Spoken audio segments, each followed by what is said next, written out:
Alright,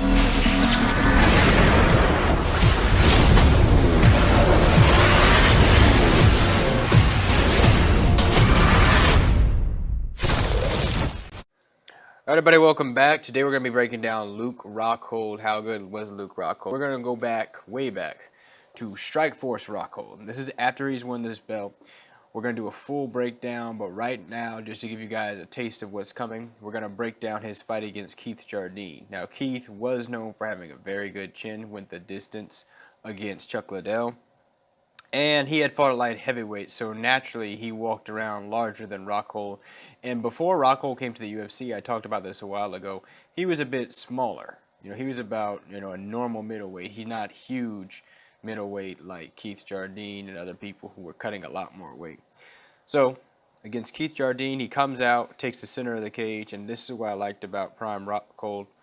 He really made sure he had space to work. One of his biggest weapons were his kicks.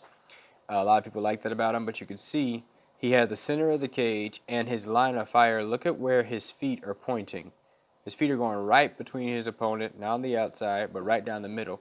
Now, there's no space between them, obviously, to where in which he couldn't land anything. But if he takes a step with his right foot, about a foot, he's in kicking range to his opponent. And so Keith starts to circle out. Look right here, he's just pawing for the jab. He dodges and watch again. This is his footwork that I miss about him. He wasn't so static. When Keith throws that punch against him, he gets completely out of the way, and there's quite a bit of space between them, even after he's at full extension. And so Keith starts throwing some low kicks, probably try to slow Rockhold down. And Rockhold keeps the center really well. He's moving backwards and moving forwards. He's not really trying to pressure. He's not trying to crowd. He's making sure he maintains that space. And then after Keith throws quite a few low ones, Rockhold waits, and once he got the space figured out, he kind of checks the one low kick to his lead leg, and then he goes up high, which, as you can see, actually lands pretty well. Some of that was on the guard of Keith, and he pulled his arm in, but he got that one through. So now he knows the range. He goes down to the body. Blocks another kick to his lower leg.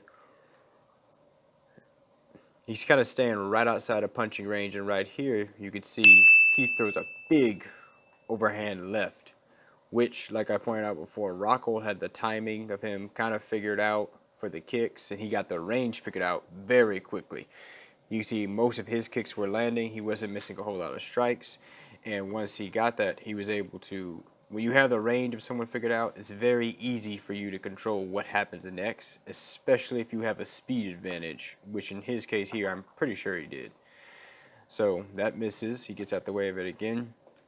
Keeps the center of the cage really well, and this is really good against the bigger man. You see here, he's feinting forward, and look at the space between them. Rockhold's foot's up a bit, but he's about to go forward with, kind of a, I don't know if he was trying to throw a knee, but it lands kind of like a kick. Boom. A lot of shin, catches on the inside, and he puts him against the cage. Now, Keith quickly turns it around here. Like I said, he's the bigger man, but look where Keith's head is. He's pushing Rockhold's head up. And he had the overhand over the top, so he throws an elbow up here, which I didn't catch the first time. Rockhold blocked really well. And then now Rockhold has his arm underneath Keith's, pushes him against the cage. They just grapple for a bit. He's got an overhook on one side, and his hand's up, not really an overhook or upperhook, just a cross-face position. Tries to get some space there.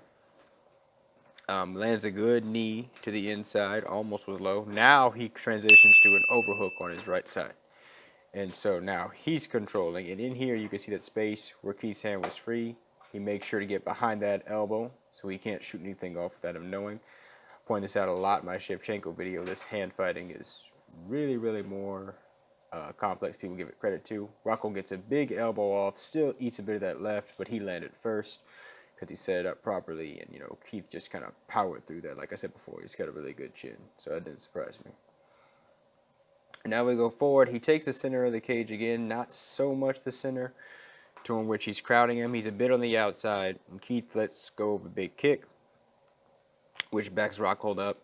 And I'm going to fast forward here because they kind of just, throw some low kicks, nothing serious for the next bit of the fight. Rockhold throws a nice high kick that doesn't land.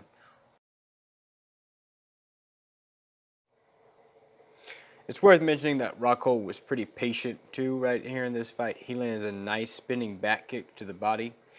And again, he wasn't really trying to rush or crowd, and these aren't landing that hard, but the fact that he's landing with that precision lets you know how good he is at range and how good he is at the striking. Because it's very difficult to do, to land anything on anybody, especially when they're a moving target. And so when you can land at the really, really high level against people been there with power punchers and power strikers, especially like Chuck Liddell, you think when you're having an opponent like him, you want to understand range pretty well because you don't want to get touched because one punch can put you away for the night. The fact that Rockhold's able to land these and he's not going too fast is a good thing because he's very quick. You can see when he really lets a kick go or really lets a punch go, he's very fast, especially for the middleweights. But he started off very, very slowly, not timid, but, cautiously. A lot of times my coach would talk about when his kicks, he says he never likes to throw leg kicks at 100%. And he said if you get your shin broken while you're kicking, it's your fault because you're not setting it up properly. You don't just want to blindly blast your leg or your shin at somebody's leg because, they can check it with your knee. We saw it happen with Silva. Then we saw it happen with Weidman, who ironically did it to Silva. So you got to set it up. So him throwing soft here is not because he's not quick. It's not because he's not powerful. It's because he's making sure he doesn't get hurt in the process of doing this. Now, after being on the outside, Keith kind of got bored. I think he was losing patience here, and he tries to pressure forward. So he kind of bull rushes in, and it doesn't end too well for him. Rockhold slips the right he throws, and he comes back. Very wide stance here, but his head's between his legs, so his head's where it's supposed to be. That's a little wider than I prefer to be, but he's in a very good position. He's out of range of being punched, and Keith already extended. He's still going forward. He catches him with a right hook on his face. Very quickly throws back with the left hook, and then he throws another right hook, and that kind of stops Keith from going forward, and he backs up. And again, like I said before, Keith is the bigger guy in this fight. Now, Rockhold pressures forward. He lands his left hand. For anybody who forgot, he is a southpaw. And that one kind of wobbled Keith, and this is pretty much the beginning of the end. And right here, Rockhold didn't get greedy against the cage. He slows himself down. They go for a bit of grappling, and this was credit to Keith because a lot of people, when they get hurt, they try to stand up and bang, and he decided to kind of grapple. And Rockhold was pressuring a little bit, but Keith tried to take his rest, throws another low kick. Rockhold throws another high kick, which doesn't land solidly enough to do damage. Throws a lot of feints to set up a spinning back kick that mixes. But right here, look at this. He gets his hand out once he misses to keep the space between he and Keith. So it's kind of like a little range finder for him, and he very quickly pulls back. So he makes sure he's safe. And that arm being up can deflect rights coming in, like overhand rights, especially when you chin's down, you're tucking your shoulder. You're lifting your shoulder, tucking your chin into your shoulder.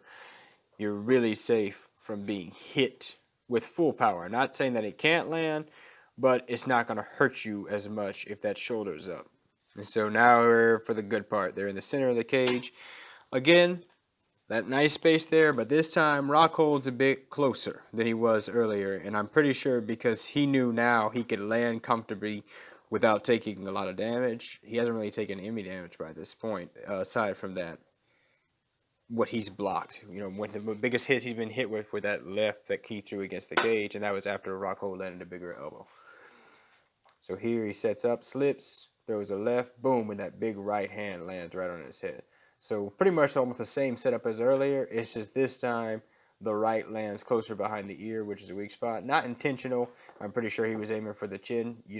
Fighters do not try to punch people on the skull. The skull is very hard bone, and you have a high risk of breaking your hands and getting a fracture. The skull is a lot harder than the hand. So I'm pretty sure he was aiming for the chin, and then he goes multiple. He kind of doubles up on the right hand. Keith gets back up. Like I said before, man has a really good chin. One thing, he was too wobbled. Kind of caught Rockhold with a big right there, but I think that was more so him leaning away for the kick. And again, Rockhold look where his chin is. His hands are down, but he's not leaning forward. He's keeping his balance. He's staying light on his feet. He gets out the way after a punch almost lands kind of hard. He calms down, pulls back. not rushing the finish. So the patience is making a huge difference for him. Keith blitzes in again, and Rockhold cuts him with a hard right hand, kind of like a jab cross bit hybrid. Not sure what to call that. And then after he pushes Keith back, he lands a left. Boom, big right comes over top. And, Keith's kind of defensive at this point. His eyes are closed, his hands up out of the way. He wasn't really blocking. He didn't try to level change. Probably would have been the best thing to do when someone rushes in and try to take him down. He gets that big right on him.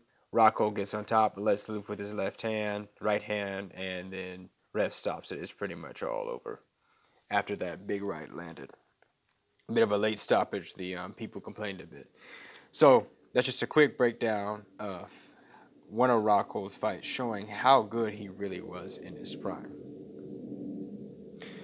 And after this fight, he actually, pretty much called out the middleweight division of the UFC, saying he loved to fight those guys. He believed they're the best in the world. He liked to be there and fight them. And that's exactly what he did. He went there and he had his success. He made it the championship belt. So next time we're going to do a more in-depth breakdown, looking at some more of his old fights. A couple people wonder about the fight with Jacare Souza. I'd like to break that one down again. It's a long fight. It was a close fight. I could have seen if the judges had given it to Jacare, but I do think Rockhold was edging out the rounds. Neither one of them was like thoroughly dominating the other one to the point where it was clear, and that's the thing that makes the fight harder. When you have 2 clear rounds to somebody, then 2 clear rounds to somebody else, that's kind of difficult. But when you have the round so close, it's hard to pick who won. It makes it even harder to decide who the victor was.